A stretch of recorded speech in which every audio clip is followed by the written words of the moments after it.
¿Qué es el control constitucional? Vamos a pensar en una definición inicial al menos. Es la función ejercida para tutelar y mantener la supremacía de la Constitución. ¿Qué puede controlarse? ¿Cuál puede ser la materia a controlar en relación con la Constitución? Bueno, tanto pueden controlarse las constituciones provinciales, porque pueden ser contrarias a la Constitución Nacional, las leyes, los tratados sin jerarquía constitucional, porque sabemos respecto de los demás tratados, los que tienen jerarquía constitucional, deben entenderse complementarios a los derechos y garantías de la Constitución. Los decretos, resoluciones y otros actos administrativos. Con respecto a los actos políticos de gobierno, vamos a ver hasta qué punto son controlables en materia de supremacía constitucional o de compatibilidad constitucional. Las sentencias de cualquier grado. La actividad de los particulares, que también puede lesionar derechos reconocidos por la Constitución o aspectos reglados por la Constitución. Serían todas las materias en las que es posible ejercer este control constitucional. Vamos a pensar entonces en esta pregunta que nos hacíamos respecto de cuál es el órgano autorizado, y no es tan obvio que es el Poder Judicial quien tiene esta función. De hecho, en otros lugares del mundo, el control constitucional no es ejercido por el Poder Judicial o por la función jurisdiccional. Porque existen dos sistemas de control de la Constitución, y uno puede entenderse que es el sistema político, en el cual un órgano de carácter político, designado por las normas constitucionales, ejerce este control, como es el caso del Consejo Constitucional de Francia de 1968.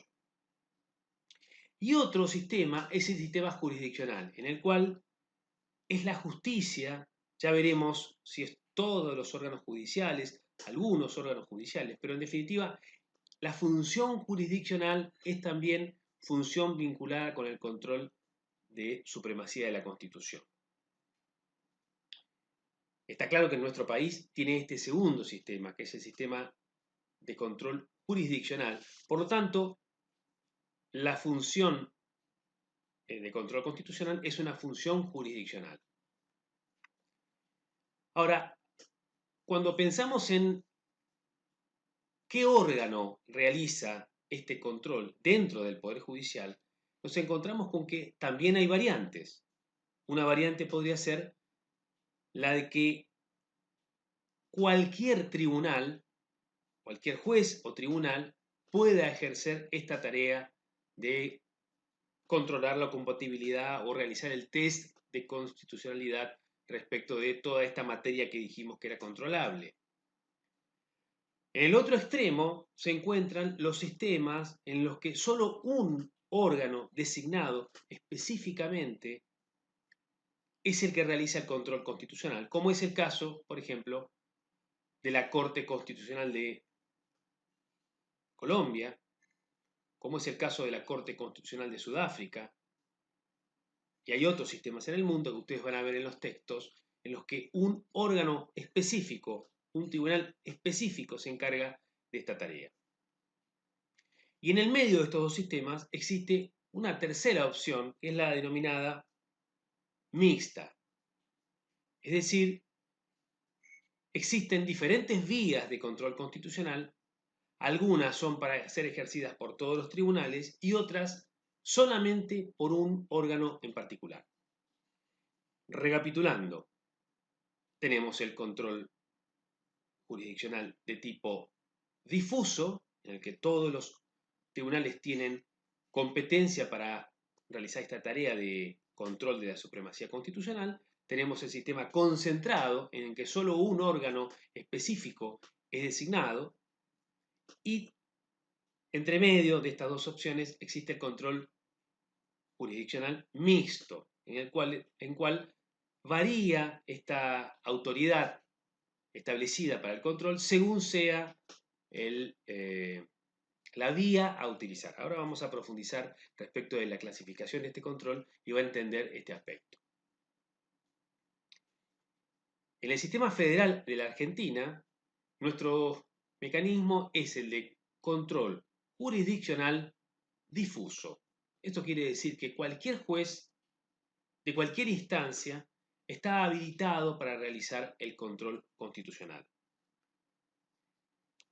Vamos a ver que en la provincia de Chubut existe alguna diferencia que nos habilita a afirmar que el control constitucional en Chubut es mixto, porque hay una vía específica que permite el control constitucional que solamente es para el Superior Tribunal de Justicia.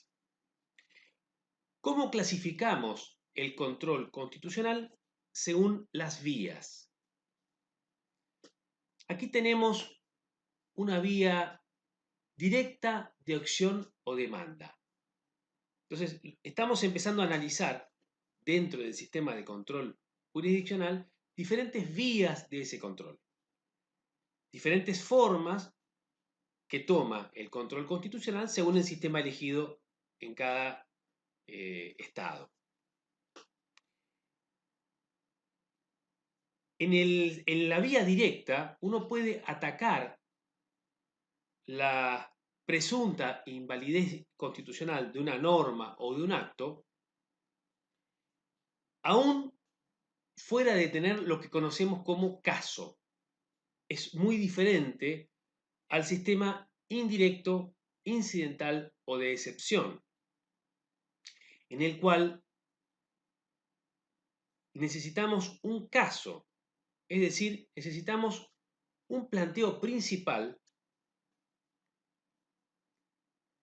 que para poder llevarse adelante necesita remover el obstáculo de la norma inconstitucional o de la sentencia inconstitucional o del acto inconstitucional. Entonces, el planteo principal de la persona que lleva su caso a la justicia puede ser, por ejemplo, la indemnización por un despido en materia laboral. Está claro que lo que le está pidiendo un trabajador que ha sido despedido a un juez laboral es que condene a la empleadora a una indemnización por ese despido. Pero hay un obstáculo adicional que podría ser un tope que prevé la Ley de Contratos de Trabajo como base para el cálculo de la indemnización. Entonces, ahí tenemos el problema constitucional. En el caso concreto que estoy comentando, está en el artículo 245 de la Ley de Contratos de Trabajo. Y un trabajador que haya tenido un ingreso muy alto, por ejemplo, por haber sido un gerente o una autoridad de una empresa, va a tener un tope en la base para el cálculo de su indemnización. El tope está dado por, la ley lo dice, por el promedio de los sueldos que se pagan en ese rubro de la actividad laboral multiplicado por 3.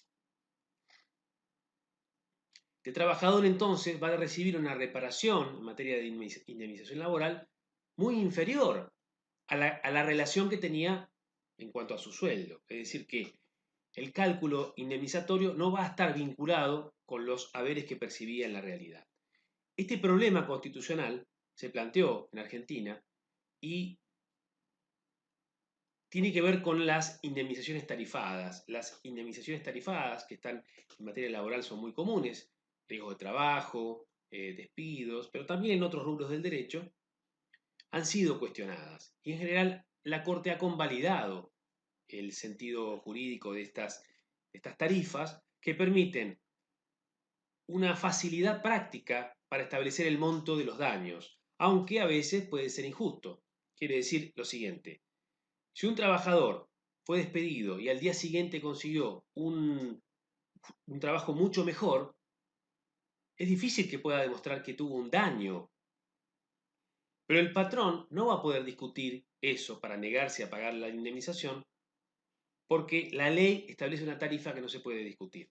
Al revés, si el trabajador es despedido, tiene poca antigüedad, el daño que se le genera puede ser mucho, considerando, por ejemplo, que esté en medio de una pandemia, que no pueda conseguir otro trabajo, etcétera, etcétera.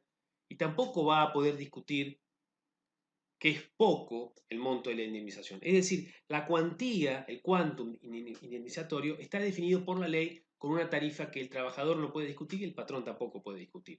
Esto facilita, a los fines prácticos, el establecimiento del monto del daño. Y es aceptado por el derecho en muchos lugares del mundo porque hay un balance entre justicia y practicidad o velocidad. Garantiza que el trabajador pueda lograr, sin tener que hacer demostraciones muy complejas, que tiene derecho a una indemnización. Ahora, esto llevó a un trabajador que era un trabajador que vendía productos farmacéuticos, señor Bisotti, a que planteara cuando fue despedido que el tope afectaba su derecho a una indemnización justa, como dice la Constitución en el artículo 14 bis, que debería garantizársele.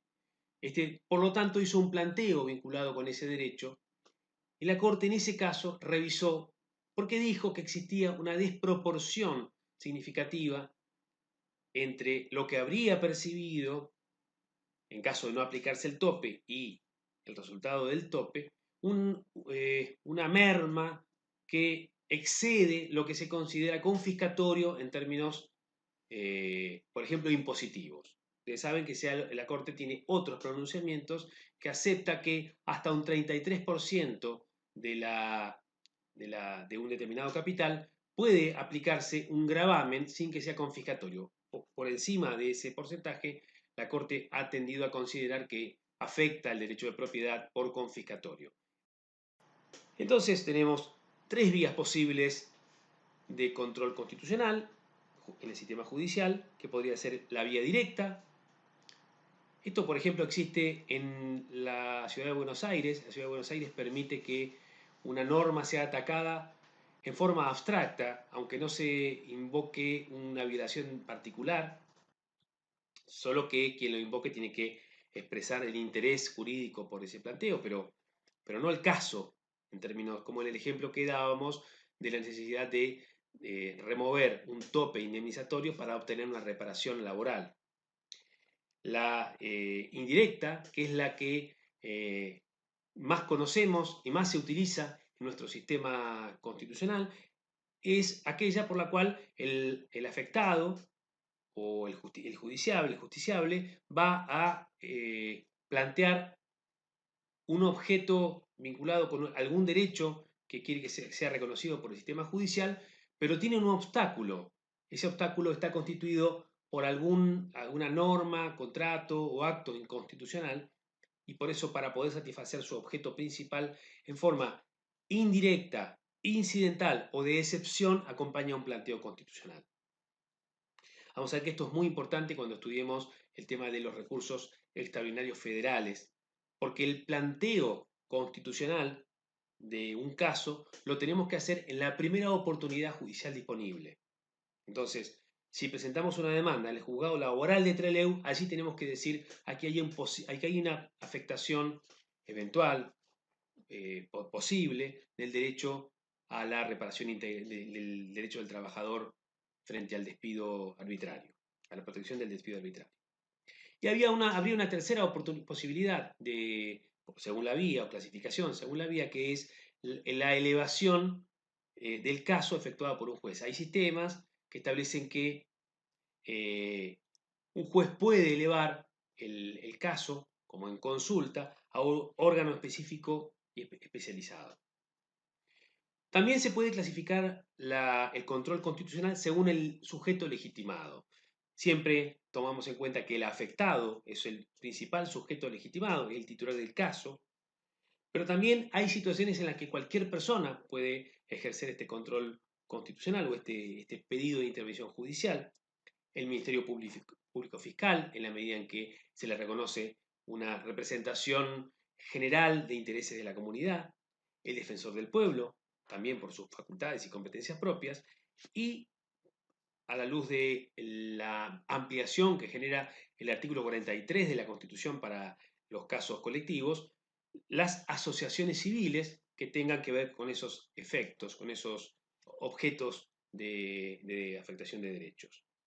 Según los efectos, el control constitucional puede ser limitado, es decir, que puede abarcar solamente las partes que han sido integrantes de ese pleito, o puede ser un efecto invalidante, es decir, que es el caso donde la sentencia va a afectar erga omnes, va a tener efectos sobre todos los posibles miembros de esa categoría.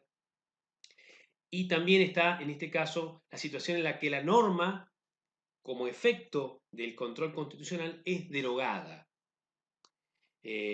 O se obliga al emisor de la norma a que lo derogue, ¿no? Es un efecto distinto, que solamente un caso concreto, que en el caso concreto el juez no aplique la norma o que haya un efecto derogatorio de las normas. Pensemos en el caso de los jubilados, que han ido a la Corte Suprema, primero a tribunales inferiores y llegado hasta la Corte Suprema, para que se establezca, antes del sistema actual de índices que establece el Congreso, había una discusión, los haberes de pasividad quedaban retrasados, eso vulneraba el principio constitucional de haberes móviles, de haberes de pasividad móviles, es decir, que establezcan una relación adecuada entre haberes de actividad y haberes de pasividad, y los jubilados y pensionados iban a litigar a los tribunales pidiendo que se les los ajustes jubilatorios.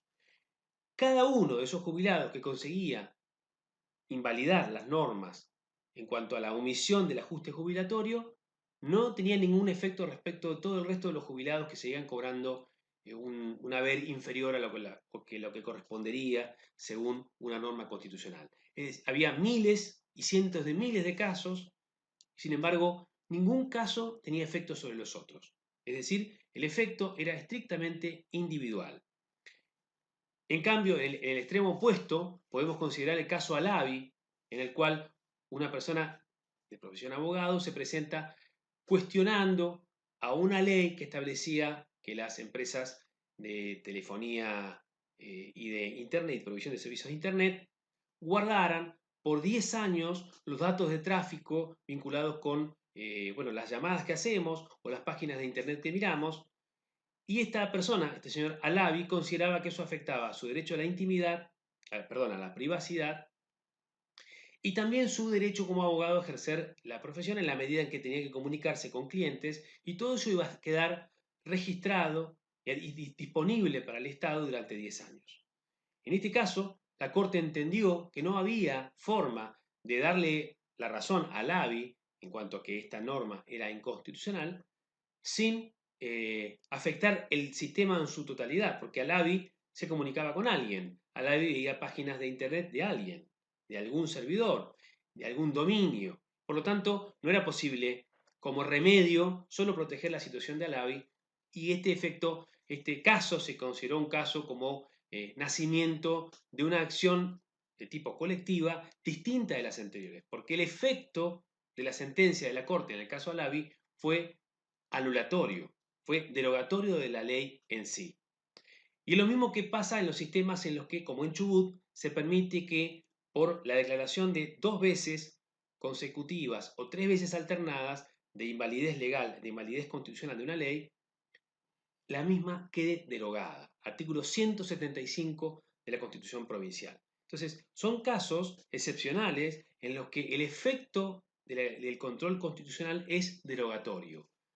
Pero normalmente el efecto del control constitucional va a ser entre las partes, va a ser simplemente para los participantes de ese pleito.